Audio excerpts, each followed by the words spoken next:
Napoleón. Mueve piezas con astucia y ambición.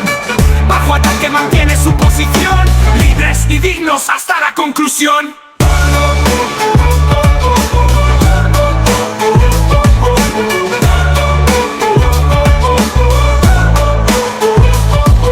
Caballos dan saltos, trazan el dominio. Torres de piedra edifican grandeza y dominio. Alfiles cruzan campo con precisión de cirujano. Entre la guerra blanca y negra somos humanos. Rey de ángeles piensa como Napoleón.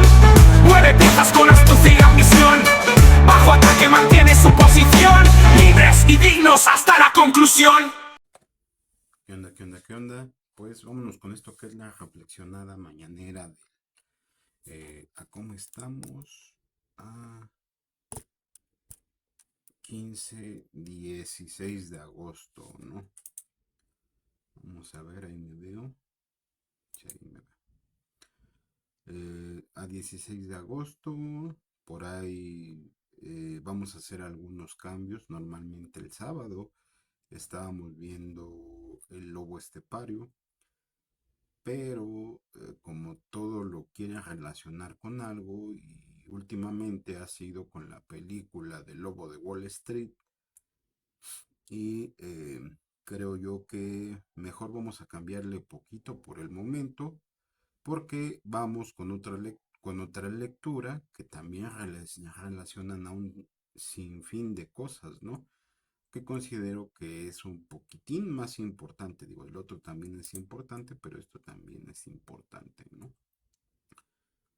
Así que bien, tenemos aquí eh, el libro que vamos a ver, se llama El laberinto de la soledad. Y es que a veces quieren hacer creer a las personas que están atrapados en una clase de laberinto y que de alguna manera alguien se ha llevado el queso, ¿no? Y la verdad es que no es así, ¿no? Cada quien tiene sus propios enredos, cada quien tiene sus propios monstruos, cada quien necesita su propia brújula cuando se llega a perder, pues para salir de algún laberinto, como en este caso en el laberinto de la soledad, ¿no?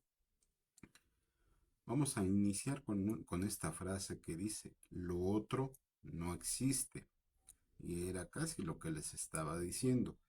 Tal es la fe racional, la incurable creencia de la razón humana, identidad igual a realidad, como si a fin de cuentas todo hubiera de ser absoluta y necesariamente uno y lo mismo. Pero el otro no se deja eliminar, subsiste, persiste, es el hueso duro de roer en el que la razón se deja los dientes. Abel Martín, con fe poética, no menos humana que la fe racional, creía en lo otro, en la en la esencial heterogeneidad del ser, como si dijéramos en la incurable otredad que padece lo uno, ¿no? Esto lo escribió Antonio Machado y vamos con el capítulo número 1, que es el Pachuco y otros extremos, ¿no? Y ahí es cuando ya comienzan a ver, pues que de hecho este tipo de cosas sí lo hemos visto, ¿no? Eh, Porque, bueno, incluso ya se los he dicho, discusiones entre pachucos y escatos o skays, si quieren decirlo en inglés, ¿no? Porque a veces son medio pochos. eh, Digo, no dominan el idioma, hay palabras que no entienden, hay palabras que confunden y hay palabras que ni siquiera saben en realidad cuál era la palabra, ¿no? Pero sienten que son pochos y que manejan dos idiomas y que traen mucha cultura, aunque si les soy honesto, según yo recuerdo, eh, mucha de esa cultura comenzó a decaer a partir del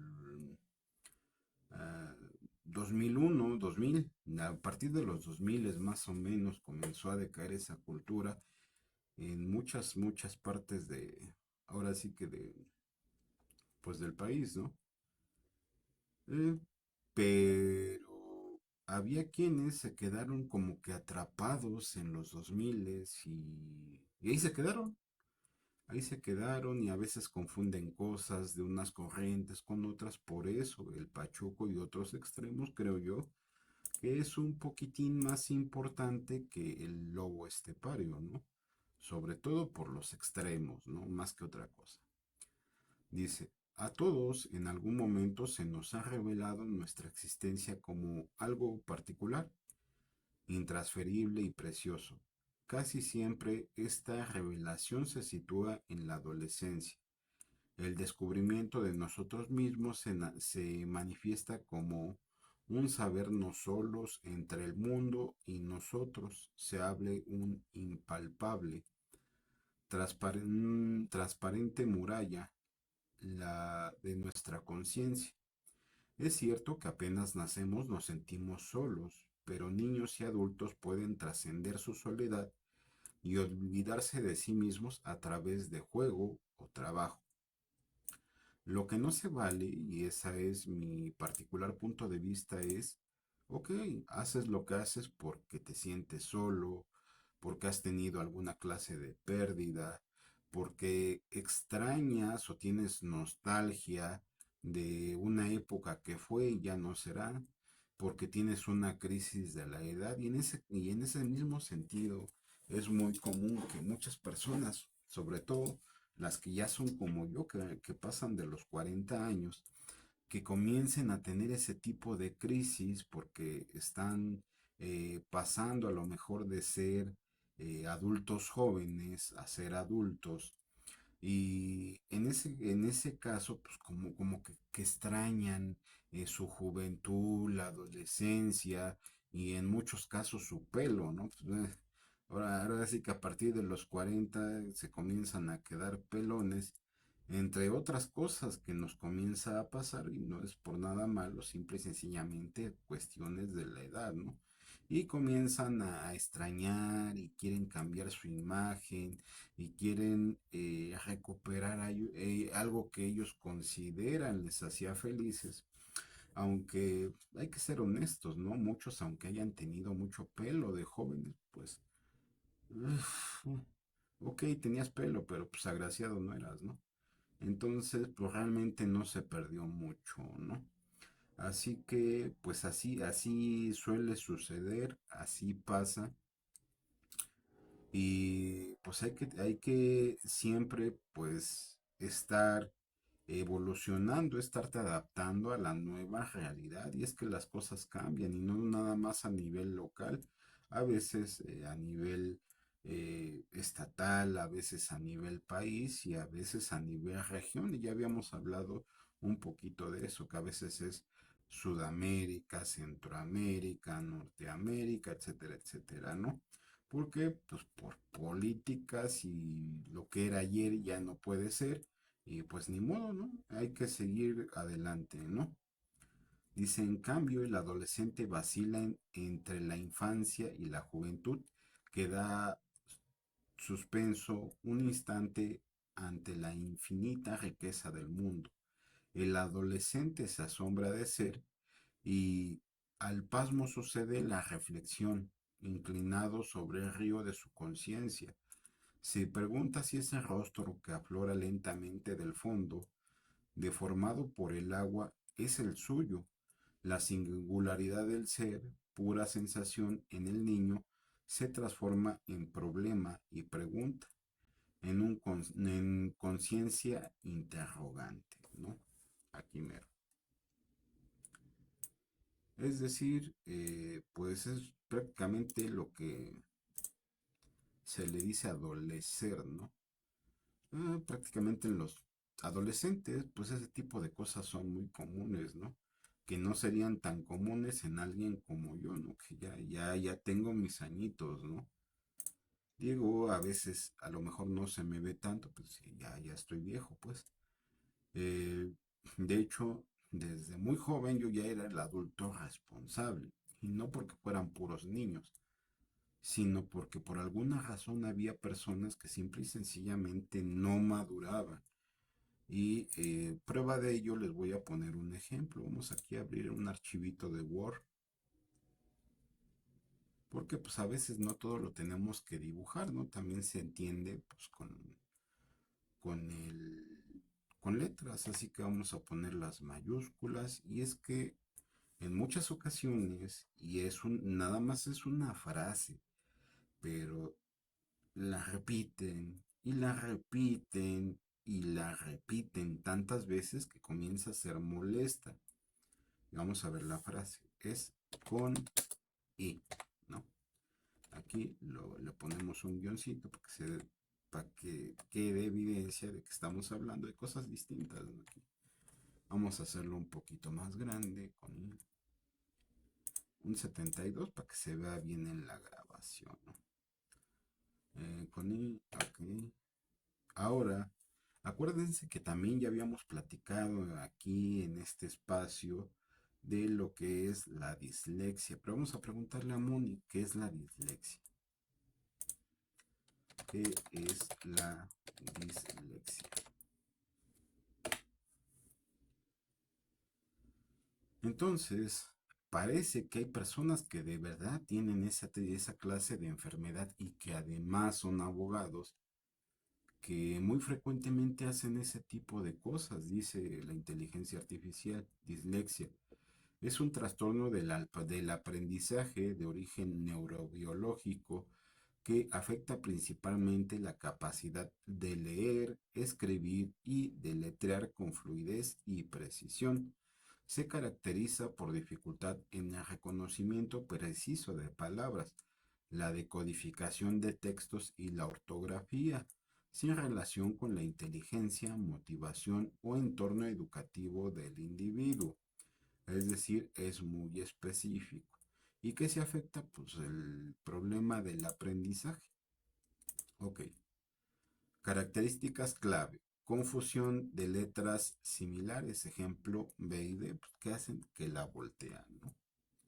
Omisión o inversión de sílabas, pardo por prado, por padro, ¿no? ¿Por qué? Pues porque es muy fácil, e incluso aquí mismo, yo que no tengo esa cosa, lo hago porque por la velocidad o porque no me fijo bien, volteo letras o a veces no pongo una, ¿no? Ahora, en ese mismo orden de ideas, que están un poquito desviado de lo que sería la dislexia, hacen este tipo de cosas. Ni, guión, co, ¿no? Así. Que no es lo mismo, porque en el anterior volteas una letra sin estar consciente de ello. Y esto parece más bien totalmente consciente, ¿no? ¿Y cuál es el problema? El problema aquí es cuando le comienzan a dar un contexto de alguna manera religioso, porque entonces entran dos conceptos adicionales, ¿no? Que es el bien y el mal, ¿no? Por ejemplo, si hablamos aquí como de Nico, vamos a preguntarle a la inteligencia artificial qué es eso, qué es algo demónico, ¿no?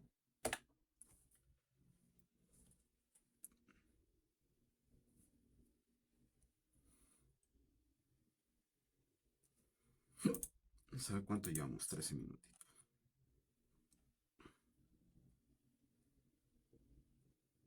El término demónico se refiere a fenómenos, entidades o fuerzas asociadas con demonios, espíritus malignos o el mal sobrenatural según creencias religiosas, mitológicas o culturales. Su interpretación varía ampliamente según el contexto.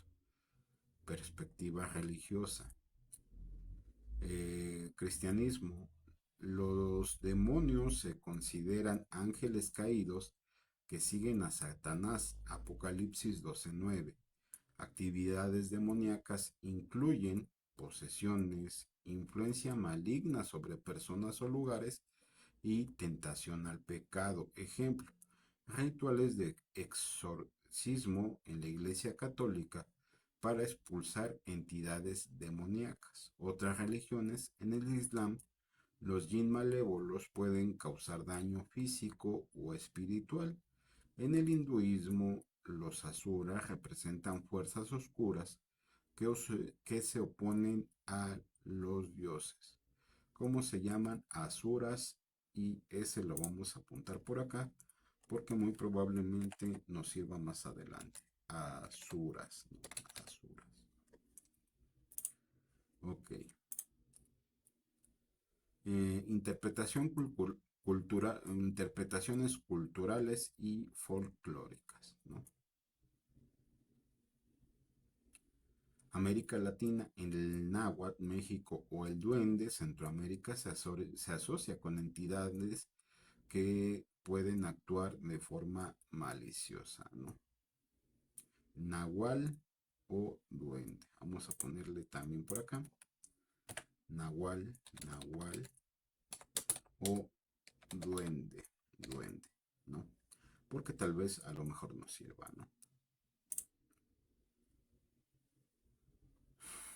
Ok, en Japón los oni son demonios que castigan a los malvados, ¿no?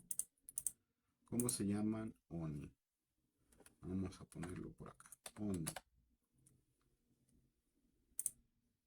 Y tal vez nos sirva. En el budismo tibetano, los Krekpa representan energías negativas que obstaculizan el crecimiento o espiritual, y lo vamos a apuntar también. Drepka. Dre, dre, dre, ¿cómo se llama? Dre, dre, dre, dre, drepka. Ahí está, ¿no? Y vamos a guardarlo, porque qué tal si se cierra de repente, porque ya sabemos que aquí hay duendes y se cierra de repente y se nos pierde lo que estamos haciendo, ¿no? Ok. Psicología y ciencia. Trastornos mentales, casos históricos de posesiones demoníaca a menudo corresponden a condiciones como esquizofrenia o epilepsia. Ejemplo, los gritos y convulsiones atribuidos a demonios podrían ser síntomas neurológicos. Por eso es que me llama la atención cuando alguien está gritando cosas que no tienen sentido, porque muy probablemente sí necesite ayuda psicológica, y no es broma, o sea, no estoy jugando, pues, y a veces lo llego a ser evidente porque ese tipo de personas necesita ayuda psicológica, porque hoy a lo mejor es un joven, a lo mejor es un adolescente, pero el día de mañana puede ser una persona peligrosa. La creencia en lo demoníaco puede generar ansiedad o síntomas psicóticos, reforzando la percepción de un fenómeno maligno. Manifestaciones comunes en creencias populares, señales atribuidas a lo demoníaco, objeto que se mueve sin implicación, poltergeist, voces o susurros en lugares vacíos y comportamiento agresivo o conocimiento de información oculta en personas supuestamente poseídas, símbolos asociados, pentagramas invertidos, figuras de Baphomet, que es un demonio, o inscripciones en lenguas antiguas, ejemplo, latín o arameo. Así que vamos a poner ese lenguaje, porque ya se los había dicho, o es latín o es griego, pero hay otro más, que es arameo, ¿no? ¿Por qué es importante? Porque en ese lenguaje estaban las palabras que dijo Cristo, ahora sí que sus últimas palabras fueron justamente en ese lenguaje, ¿no? Aquí la archivo, guardar como, examinar.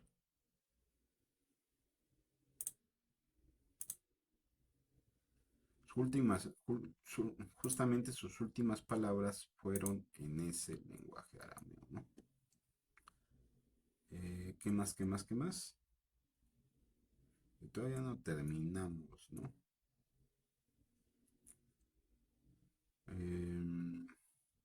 Sí. En la cultura popular, cine y literatura, películas como El Exorcista o El Conjuro dramatizan encuentros como con entidades demoníacas. Novelas como La posesión de alma exploran el tema de un enfoque ficticio. Videojuegos, títulos como Doom o Silent Hill usan iconografía demoníaca para crear atmósferas de terror. Ok, como de otras explicaciones. Ok, vamos a dejarlo ahí porque hay que ver otra cosa. Porque acuérdense que cuando se mete sobre todo el contexto religioso, hay de dos sopas, o lo bueno o lo malo. Uno es lo demónico y lo otro es lo canónico, ¿no? Ahí está. Entonces, vamos a ponerle aquí canónico, ¿no? Cano y Nico, ¿no?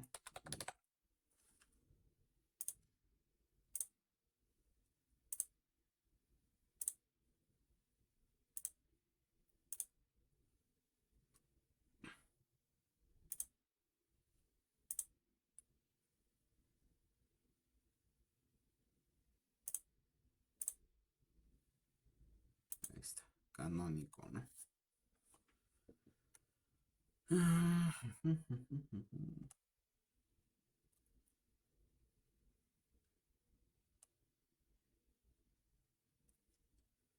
El término canónico del griego regla o medida se utiliza en diversos contextos con matices específicos, siempre relacionados con autoridad, norma aceptada o modelo de referencia. Aquí sus principales acepciones. En la religión, derecho canónico. Definición: normas establecidas por una institución religiosa especialmente la Iglesia Católica. Regulan su organización y prácticas. Ejemplos: edad canónica: mínima 16 años para contraer matrimonio según el Código de Derecho Canónico C. 1083. Horas canónicas: oración litúrgica como laudes o vísperas. Libros canónicos: textos reconocidos oficialmente. Ejemplos: 73 libros en el canon católico contra 66 en los protestantes o cristianos, ¿no? Que es normalmente algunas versiones como la que utilizo yo, que es la Reina Valera, ¿no? Aunque tengo una Biblia que es católica, que tiene nada más estos, ¿eh? Así que, bueno, arte y literatura, obra canónica, creación considerada fundacional o ejemplar en su género. Literatura: El Quijote. Música: sinfonías de Beethoven en la tradición clásica. Y cine: Ciudadano Kane como referencia en narrativa cinematográfica, ¿no? Ciencias y matemáticas, forma canónica: representación estándar o simplificada de ecuaciones o modelos. Ejemplo: álgebra lineal, la matriz diagonal es una forma canónica. En física, las ecuaciones de Hamilton, H es igual a T más B, son un enfoque canónico para describir sistemas dinámicos. Cultura popular: canon bis fanon. Canon: eventos o personajes oficialmente válidos por creadores. Ejemplo: películas de Marvel Studio. Fanon: interpretación no oficial de fans. teorías sobre el parentesco de personajes en Star Wars, ¿no? Por ejemplo, uso coloquial como sinónimo de auténtico o tradicional. El guacamole canónico lleva aguacate, limón, cebolla y chile sin crema, ¿no? Es decir, es lo que ya está establecido y lo que es aceptado, ¿no? Ese ritual es canónico en la cultura maya, ¿no? Así que creo yo que sí era importante porque también eso nos abre la posibilidad a entender otros conceptos, ¿no? Además de dónde sacan este comportamiento pues, como de adolescentes, ¿no? Porque al final del día creo yo que muchos vamos a salir a la calle con máscara o con una bolsa de papel, ¿no? Porque hacen cada cosa y el problema es que dicen, tú dijiste. Y la verdad es que no es cierto. Yo sí les digo, yo no dije eso. Yo lo que dije es así y asado y ahí está la fuente. Así y asado y ahí está la fuente. O sí, sí lo dije y lo dije en este contexto. O sí, sí lo dije y te lo repito, ¿no? ¿Por qué? Pues porque simple y sencillamente hay normas que son canónicas. Estoy hablando en el término de la norma, que simple y sencillamente se entiende que si estoy adentro de mi domicilio, no tengo por qué ser molestado, estoy adentro, así de sencillo, ¿no? Pero bueno, ese tipo de cosas a veces lo tenemos que explicar porque a veces creen que todo esto se trata de un Nico Canoso, ¿no? Y eso es una ridiculez, pues. Así que hoy por hoy es todo y ya vámonos a desayunar. ¿Oh? Nita. ¡A la cresta! ¿Mm? ¿Oh?